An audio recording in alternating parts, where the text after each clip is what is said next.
बहुत दिन हो गए थे कोविड के कारण, लॉकडाउन के कारण मिलना जुलना कम रहा। सोचा कि अब फिर भी कुछ लोगों से मिले, पर आप जानते हैं उसके बाद हो जाती है।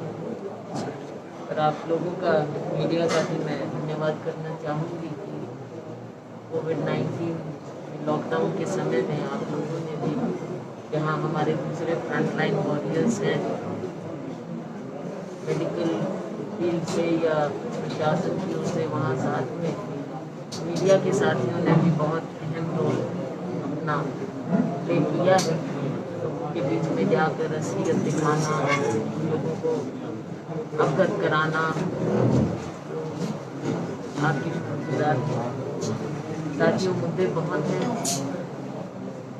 चाहे हम स्थानीय बातें लें या राष्ट्रीय स्तर की बात लें, दोनों तरह से, एक तो कोरोना के कारण और एक आर्थिक स्थिति के कारण, सरकार की गलत नीतियों के कारण आज देश का, हमारे हरियाणा का, जनता का हर वर्ग दुखी, चाहे सरकारी एम्प्लॉयज़ हैं उनके अलग मुद्दे, चाहे निजी क्षेत्र है उनके अलग मुद्दे, हमारा किसान मजदूर है, मिडिल क्लास है, विद्यार्थी है, युवा वर्ग, हर एक की इतनी ज़्यादा दिक्कत हो चुकी है आज के दिन कि जीवन बसर करना मुश्किल हो रहा है।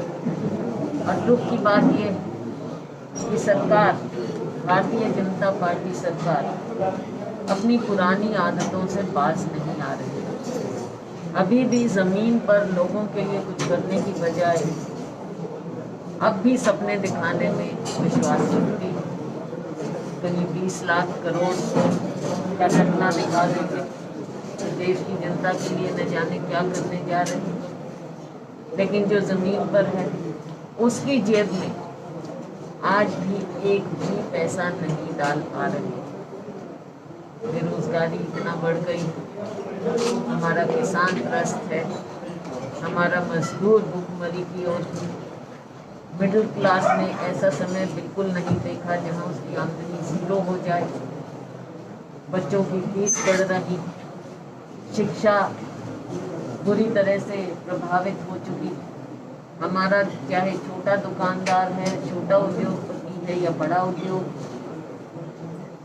सबके उद्योग धंधे खत्म हो रही हैं, ठप हो रही। कहा जा रहा है कि जो छोटा लघु उद्योग है, आने वाले समय में उसमें से 1/3 तो दोबारा से खड़ा नहीं हो पाएगा, खत्म हो जाएगा। रोजगार तो अपने आप प्रभावित होगा। किसान की बात लें, समय पर पेमेंट नहीं होती, पहले उनका काट लेते हैं, प्रीमियम काट लेते हैं, पिछला भुगतान काट लेते हैं, पेमेंट टाइम से नहीं आती। गन्ने की बात लें हम या किसी भी कोई भी उपज की बात घुमा देते हैं।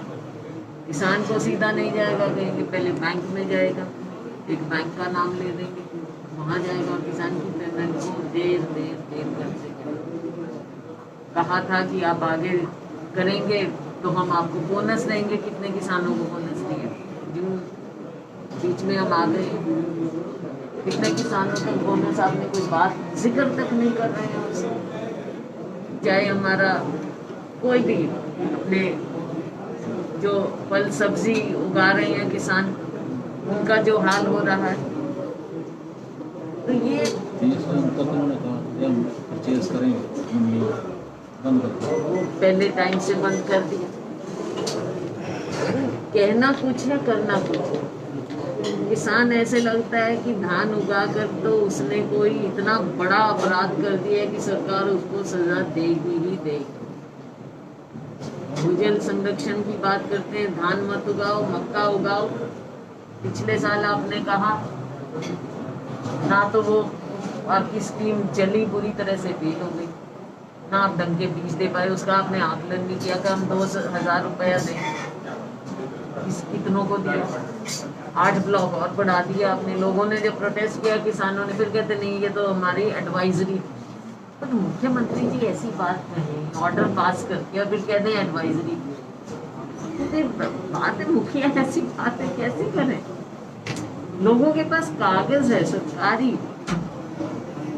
और अब धान के छूट की बात है, फिर पानी आप खत्म करेंगे आगे आने 2-4 साल में, तो आप बिल्कुल खत्म करना चाह रहे हैं।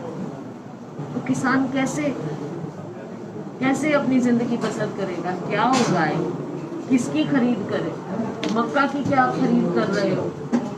उसकी भी खरीद नहीं कर रहे। सूरजमुखी की खरीद नहीं कर रहे हो। 15% का आपने पंजीकरण किया, बाकी लोग क्या करें? आप कहते हैं कि खुला किसान बेच सकता है अपनी उपज को, देश भर में बेचेगा, तो हमारे लोगों का पंजीकरण क्यों करवा रहे हो भैया? किस बात का पंजीकरण? और उनके खाते में आप क्या भेजोगे?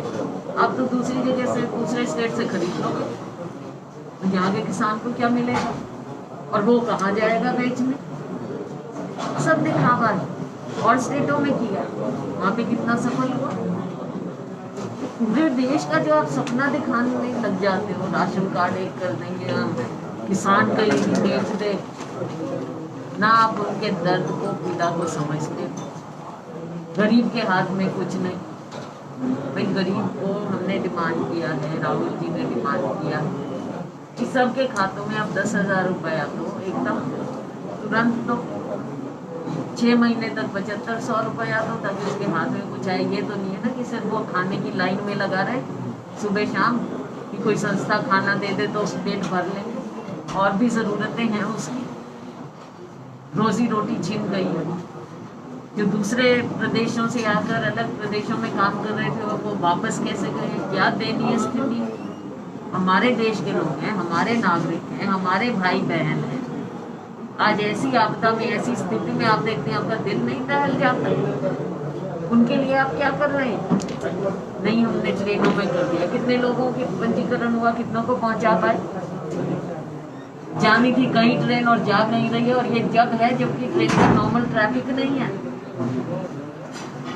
उड़ीसा जानी थी, पहुंचा दी आपने यूपी। ये क्या व्यवस्था है? आप पूरी तरह से फेल हो आप। ये तो बात ये है कि हम सब सहयोग कर रहे हैं, हम सहयोग कर रहे हैं, आप सहयोग कर रहे हैं, लेकिन बात उठाना हमारी जिम्मेवारी है, हमारा कर्तव्य है। कि किसी का कोई मुद्दा होता है, मीडिया उठाता है, हम उठाते हैं, ये हमारा कार्य है। इसको नेगेटिव क्यों देखते हैं? इसका मतलब ये है कि हम आपको बता रहे हैं, चेता रहे हैं, और आप उस पर ध्यान दें और व्यवस्था ठीक कर। व्यवस्था तो तब ठीक करेगा जब नियत ठीक, जब नियत में ही खोट होगा तो आप व्यवस्था ठीक नहीं कर सकते। मैडम, दूसरी ओर ये 1 साल मना रहे हैं अपने डोर टू डोर कैंपेन चला रहे हैं, सबसे शर्मनाक बात है, सबसे शर्मनाक बात। आज के दिन आप किस चीज का जश्न खुशियां मना रहे हैं? क्या उपलब्धि गिना रहे हैं आप? अर्थव्यवस्था पहले से ही तहस नहस थी, कोविड के आने से पहले से, और कोविड के आने के बाद पिछले 4-6 महीनों का आपके पास क्या ब्यौरा है? आपने किया क्या है? लोगों तक क्या सुविधाएं पहुंचाई हैं? और आप अगर आज के दिन घर घर जाकर लोगों को उपलब्धियां गिनाओगे, खुशियां मनाओगे, तो ये इससे बुरी शर्म की बात कोई नहीं हो सकती। आप लोगों का इस तरह से हत्ता मजाक उड़ा रहे हैं, जबकि हर एक वर्ग मैंने गिनाया, गरीब है, श्रमिक है, किसान है, मिडिल क्लास है, सभी लोग त्रस्त, युवा वर्ग, और आप अपनी उपलब्धियां गिना रहे हैं। उपलब्धि है भी नहीं और उसके ऊपर आप लोगों के साथ ऐसा मजाक कर रहे हैं, शर्म की बात। हम डोर टू डोर कैंपेन चलाया और इसमें ये कहा है कि 20 लोग, हरियाणा 20 लाख जो लोग हैं उन तक पहुंचाएंगे। एक तरफ कोरोना महामारी, एक तरफ कह रहे हैं घर से बाहर ना निकले, और ऐसे में घरों से बाहर खुद निकलकर बीजेपी के कार्यकर्ता या नेता ऐसे कैंपेन कर रहे हैं। कहाँ तक सही मानते हैं आप उसको? ये सही गलत की बात नहीं है। सही गलत कहना तो बहुत ही सिंपल सी बात हो जाती है। शर्म की बात है, शर्म की बात। तो जो कोविड ये भारत में इस तरह कदर फैल रहा है, इसमें सरकार कितनी सफल है, कितनी असफल रही है? देखो, ये तो लोग सहयोग करते गए हैं, इन्होंने तो राजनीति खेलने की कोशिश की, लेकिन भगवान की दया से मामला सबके सहयोग से, आम लोगों के सहयोग से ठीक चलता रहा। हमारे जो फ्रंट लाइन वॉरियर थे, उन्होंने अपने जान की परवाह ना करके, चाहे वो डॉक्टर हैं, पैरामेडिक्स हैं, नर्सेज हैं, हमारा सफाई कर्मचारी, आप जैसे लोग, मीडिया वाले, जो लोग सेवा करना चाहते थे, सभी संस्थाओं ने सेवा की है। लोगों ने जा बहुत कमी है, बहुत कमी है। टेस्टिंग भी उनका भी पता नहीं चल रहा, कभी कहते हैं प्राइवेट करो, कभी कहते हैं ठीक नहीं है। तो ये तो ऊपर वाले की दया है, लोग सहयोग कर रहे हैं, फिर भी ठीक चल रहा है। हम उम्मीद करते हैं आगे भी ठीक चले। मैडम, दिल्ली में व्यवस्था पूरी करे। मैडम, दिल्ली में केजरीवाल जी ने पिछले 4 दिन से प्राइवेट जो हॉस्पिटल हैं वहाँ कोविड का टेस्ट बंद करवा दिया है, और जो सरकारी हैं उसमें 20 या 25 लोगों का रोज टेस्ट हो रहा है। उनका कहना है कि जितने टेस्ट ज़्यादा होंगे उतने नंबर बढ़ेंगे और उतनी जो है ना हम लोग फ्रंट लाइन पे आएंगे। क्या दिल्ली में बैठ के केंद्र सरकार क्या इसके ऊपर कुछ एक्शन नहीं ले सकती? आँख मीचने से कुछ नहीं होगा, जो असलियत है वो तो सामने आना चाहिए ना, क्योंकि ताकि व्यवस्था हो सके, आप अपने स्वास्थ्य सुविधाएं ठीक कर सकें, वो होना चाहिए। हम ये भी चाहते हैं कि जो लोग ठीक हो रहे हैं वो भी लोगों के सामने आने चाहिए, लेकिन इस तरह से आँख मूंदने से, या जो दिल्ली में तो एक अजीब सी कहानी है, जो ये इनकी आपस में भारतीय जनता पार्टी और केजरीवाल जी की जो ये नोक झोंक चलती रहती है, उसमें सबसे ज़्यादा नुकसान तो जनता का हो रहा है। टिकटॉक गर्ल और बीजेपी के नेता सोनाली फोगाट चप्पलों से पिटाई, तो इसको कैसे लेके जाओगे? हाँ बिल्कुल, चप्पलों से, थप्पड़ से, हद है ये, हद है। ये भारतीय जनता पार्टी के इस तरह के नेता हैं, और अगर एक महिला होने के नाते कोई दिक्कत थी तो आप FIR दर्ज कराते, आपकी सरकार है, आप ये क्या खुद अपने हाथ में कानून लेकर, पुलिस वहीं पे खड़ी है और एक जगह से दूसरी जगह जो बातें सामने आ रही है, कहीं एक जगह है फिर दूसरी जगह जाके, क्या ये क्या चल रहा है? ऐसे सरकार चलती है क्या? उसके बारे में बात करें। अगर दिक्कत थी, पीड़ित थी तो थाने में जाते हैं, अपने FIR करवाओ, और ऐसे सरेआम आप पुलिस सरकारी कर्मचारियों के साथ ऐसे तो क्या आप मानते हैं कि जो FIR दर्ज की है उसके अंदर उनकी गिरफ्तारी जरूरी होनी चाहिए ना? अब ये तो देखो, ये तो आगे देखिए क्या कौन सी धारा क्या कुछ की है, लेकिन यहाँ तो एक तरफा कहानी है ना बीजेपी में, किसी की ना अपील ना दलील ना कुछ और। अब देख लो, उदाहरण देख लो ना, उनकी सरकारें कैसे चल रही हैं। यूपी में हमारे UPCC प्रेसिडेंट को अब तक अंदर कर रखा है इन्होंने, किस बात के लिए? क्योंकि मदद करना चाह रहे थे लोगों की। प्रियंका जी ने, उन्होंने मदद करनी चाहिए लोगों की, और बीजेपी की सोच ऐसी है। मोदी जी ने जन जन खाते में 500 रुपए डालने हैं, क्या ये एक 500 रुपए की बात है? क्या है 500 रुपया? और उसके लिए महिलाओं को कितने दिन की सभी के लिए है मैम, 15% के हैं, 15%, और लाइनों में कैसे खड़ा करते थे 500 रुपए के लिए? ये क्या मतलब है?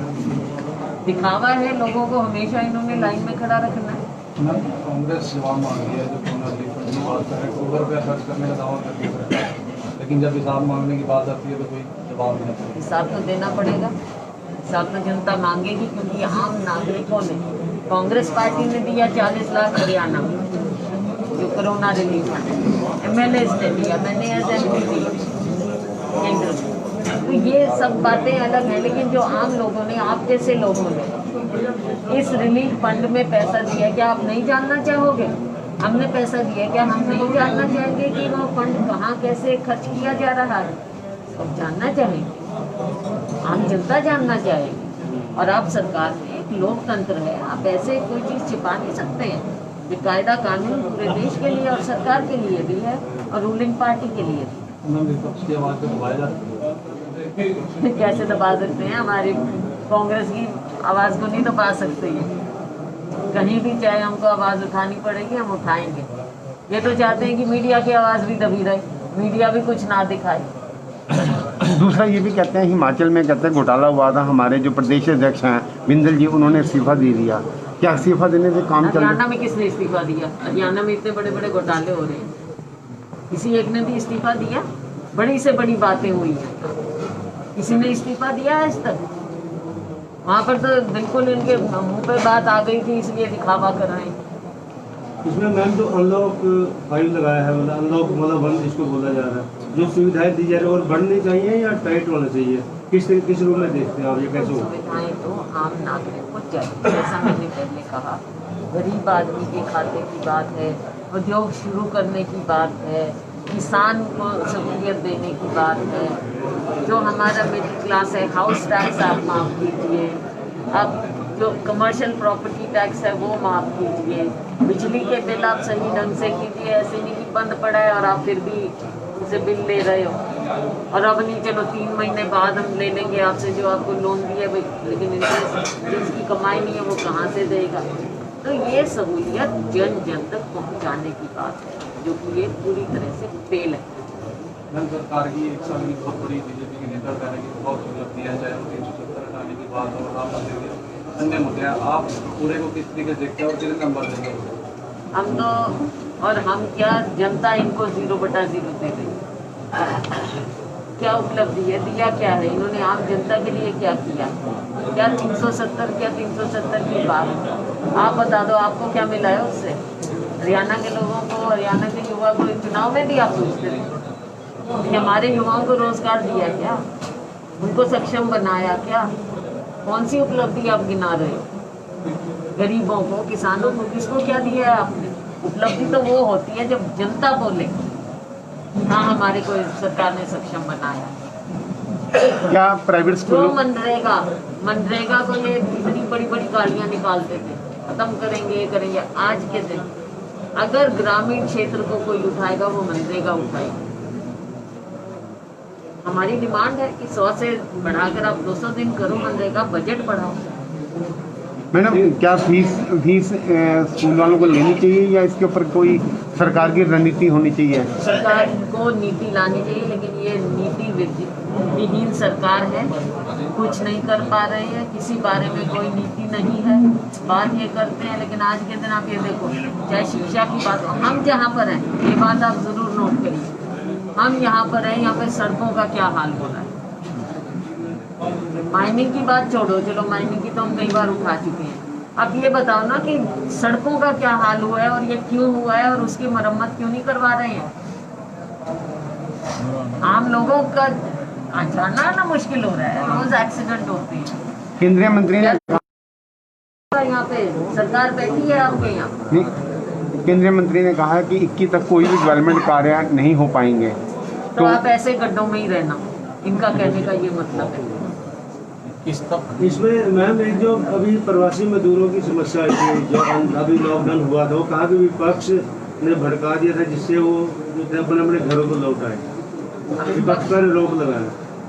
हाँ वो तो उनकी आदत है ना, जो भी है कारण, मूल कारण उसका कांग्रेस है और विपक्ष है हमारे ऊपर। लेकिन जो लोग अपने घर जाना चाहते हैं, आपने उनको क्या सहूलियत दी? वो इस देश के नागरिक हैं कि नहीं? उनका हक है कि नहीं कि जहाँ वो जाना चाहे, जहाँ रहना चाहे, उनके लिए जहाँ पर वो थे उनको आपने क्या सहूलियत दी कि वो वहाँ रहते? जब वो जाना चाहते थे आपने उनको क्या सहूलियत दी, क्या साधन दिए, कोई प्रावधान किया उनके लिए कि वो जा पाए?